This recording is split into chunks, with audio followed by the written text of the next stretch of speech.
And now Chapter 10, Dhruva Maharaja's fight with the Yakshas.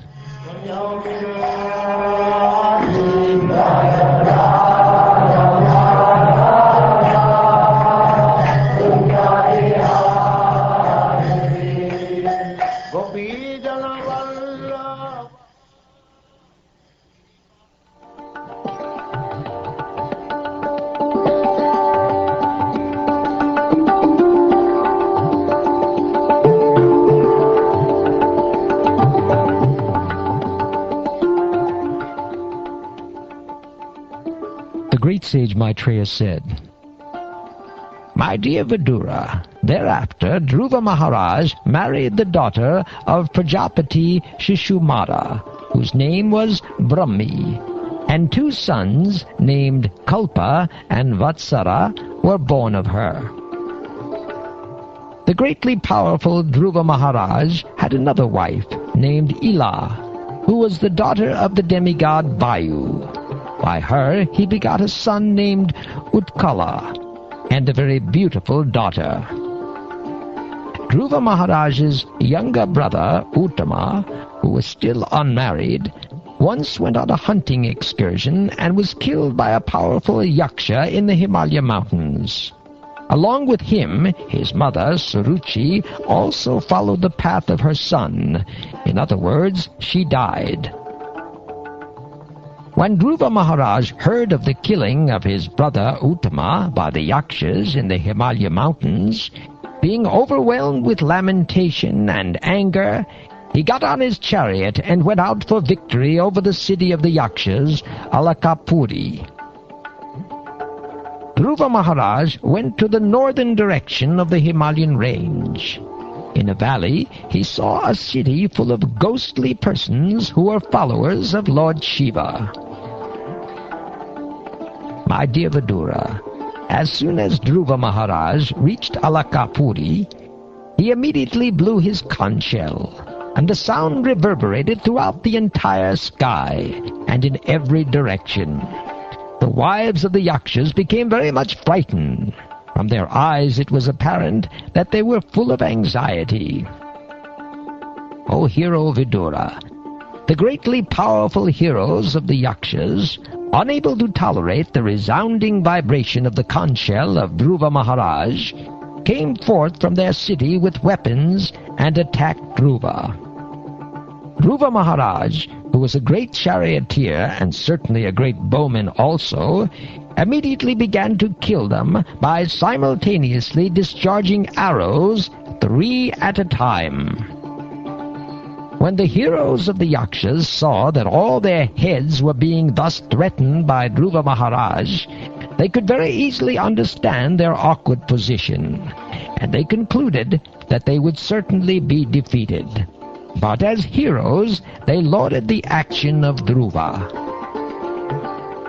Just like serpents who cannot tolerate being trampled upon by anyone's feet, the Yakshas, being intolerant of the wonderful prowess of Dhruva Maharaj, threw twice as many arrows, 6 from each of their soldiers, and thus they very valiantly exhibited their prowess.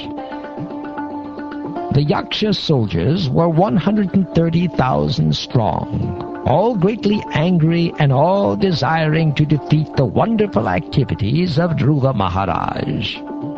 With full strength they showered upon Maharaj Dhruva, along with his chariot and charioteer, various types of feathered arrows, iron bludgeons, swords, tridents, lances, pikes, spears, and Busundi weapons. Dhruva Maharaj was completely covered by an incessant shower of weapons, just as a mountain is covered by incessant rainfall. All the siddhas from the higher planetary systems were observing the fight from the sky, and when they saw that Dhruva Maharaj had been covered by the incessant arrows of the enemy, They roared tumultuously, "Oh, the grandson of Manu, Dhruva, is now lost!" They cried that Dhruva Maharaj was just like the sun, and that now he had set within the ocean of the Yakshas. The Yakshas, being temporarily victorious, exclaimed that they had conquered Dhruva Maharaj. But in the meantime, Dhruva's chariot suddenly appeared, just as the sun suddenly appears from within foggy mist. Dhruva Maharaj's bow and arrows twanged and hissed, causing lamentation in the hearts of his enemies. He began to shoot incessant arrows, shattering all their different weapons, just as the blasting wind scatters the assembled clouds in the sky. The sharp arrows released from the bow of Dhruva Maharaj pierced the shields and bodies of the enemy, just like thunderbolts released by the King of Heaven, which dismantled the bodies of the mountains.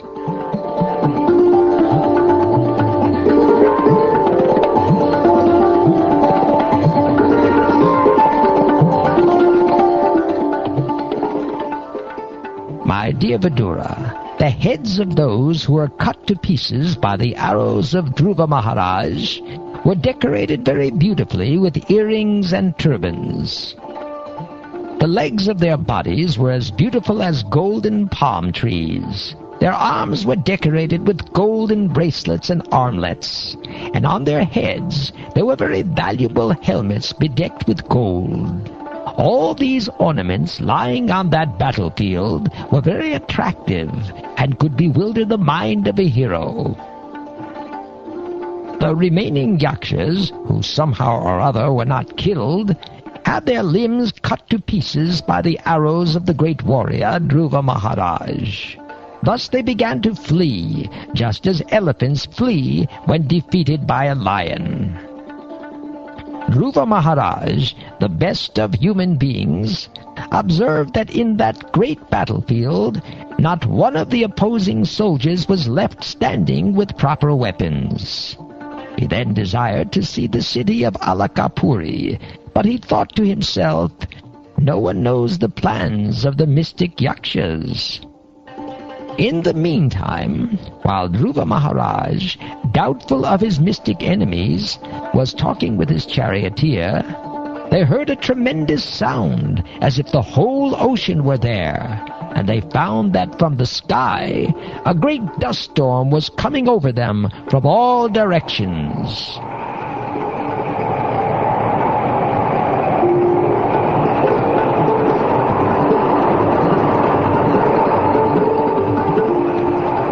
Within a moment, the whole sky was overcast with dense clouds, and severe thundering was heard. There was glittering electric lightning and severe rainfall.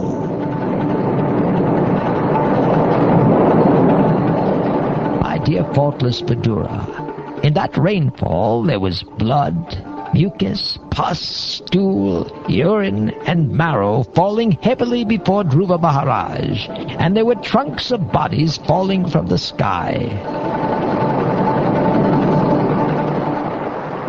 Next, a great mountain was visible in the sky, and from all directions hailstones fell, along with lances, clubs, swords, iron bludgeons, and great pieces of stone.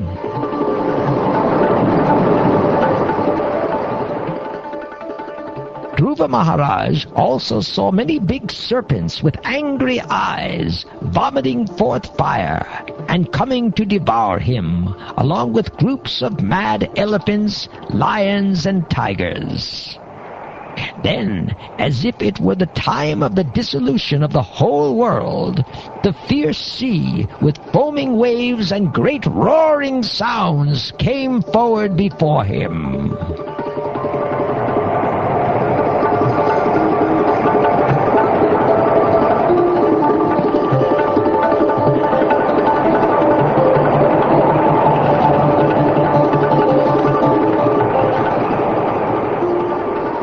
The demon Yakshas are by nature very heinous. and by their demoniac power of illusion they can create many strange phenomena to frighten one who is less intelligent.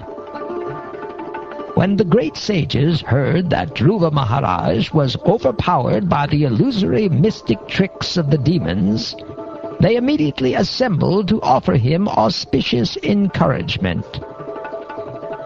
All the sages said, "Dear Dhruva, O son of King Uttanapad, may the Supreme Personality of Godhead, known as Shangadanva, who relieves the distresses of his devotees, kill all your threatening enemies. The holy name of the Lord is as powerful as the Lord himself.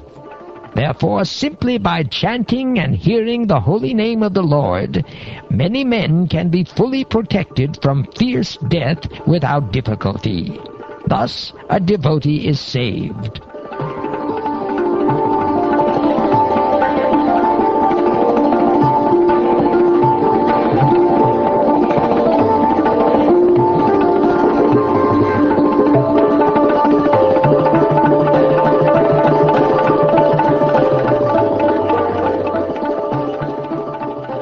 Thus ends the 10th chapter of the 4th canto of the Srimad Bhagavatam, entitled Dhruva Maharaj's Fight with the Yakshas.